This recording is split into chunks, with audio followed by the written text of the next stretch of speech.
Wardens met with Father Greg and Dee to prepare the church for reopening and to work through the procedures and responsibilities that come with resuming church services while still under COVID-related restrictions. These are outlined in 2 documents. The Industry Safe Plan, which was developed by Griffith University for the Queensland Government and allows places of worship to reopen for up to 100 participants, and the Diocese Guidelines, which are for worship and other services. St John's will reopen, but with reduced services, on Sunday the 5th of July. After much discussion and deliberation, we came to the conclusion that initially there will only be 1 service on Sunday mornings and 1 in the evening. The service on Sunday mornings will be at 8:15 and the service in the evenings will be at 6 p.m. This will be reviewed as restrictions are further eased and we all get used to the changes and extra procedures that to both prepare for a service and to sanitise the space afterwards. Church services will look and feel quite different to the services that we are used to attending. Measures that have to be enacted are: you will be required to pre-register or book before coming to the service. Dee will be sending an email with instructions on how to do this. Hand sanitising before entering the church. Upon entry, you will be directed to a space in the church where you will be seated. We have been required to divide the church space up to areas where 20 people can be seated while maintaining social distancing within that group of 20. The composition of these groups will be recorded for contact tracing purposes. Families with children will be accommodated on tables so the children can do activities related to Kids Talk during the service. Children will remain with their family throughout the service.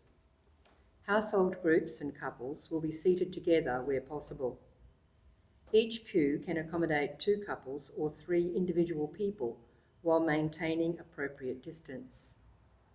You will be directed to a seat in order to best use the space we have and ensure to the best of our ability that everyone who wants to come to the service can. Once seated, you will not be able to move around the church. There will be no singing, but recorded music will be played through the service. The greeting of peace will be said in place. Communion will be taken in one form only, the wafer. You will be invited to go to the front in groups while maintaining social distancing. After the service, you will be invited to leave through either the front door, the side door in the chapel, or the vestry door. You will not be able to stop and chat by the main entrance of the church. There are additional restrictions and clauses regarding people who are more vulnerable to the virus. That is, Aboriginal and Torres Strait Islander people 50 years and older with 1 or more chronic medical conditions. People 65 years and older with chronic medical conditions.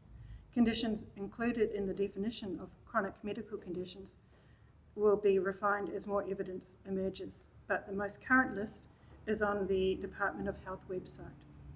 People over 70 years and people with compromised immune systems. Government advice for people in vulnerable groups continues to be avoid non-essential travel and stay at home and avoid contact with others.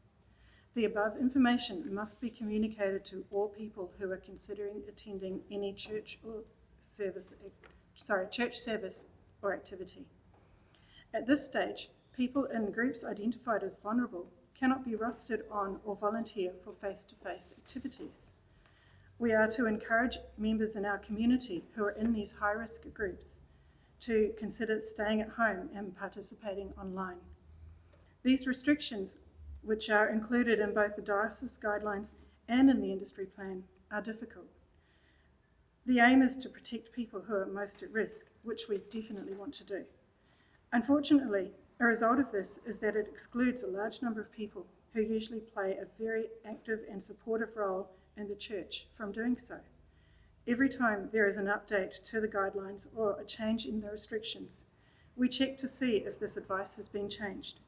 You play such a large and valued role in the church life, and we hope that you will be back to those rules soon. We must follow the rules and do our best to keep everybody safe, as we do not want the restrictions to be tightened again. All individuals must stay away if feeling unwell, even if mildly so.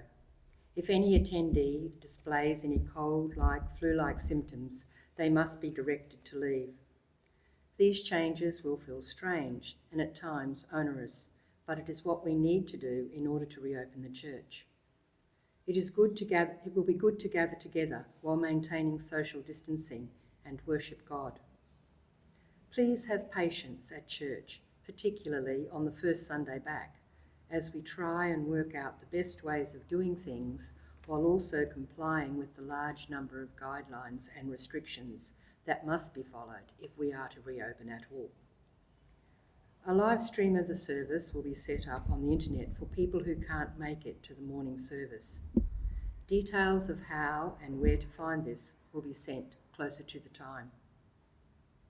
It will be good to be back in church again, and all going well, the restrictions will continue easing and we will be back to how we were before we know it.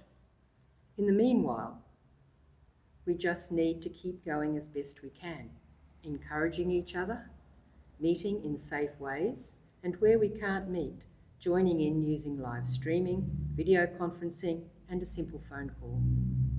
Please remember to keep praying about the situation. For people who may be feeling isolated or anxious, please call Dee in the church office if you would like to be added to the prayer chain or for support from the pastoral care team. It has been and is a difficult time, and we will all be glad once it is over. We look forward to seeing you in a couple of weeks, 8:15 a.m. or 6 p.m. Thank you. May the Lord be with you. God bless. Stay safe.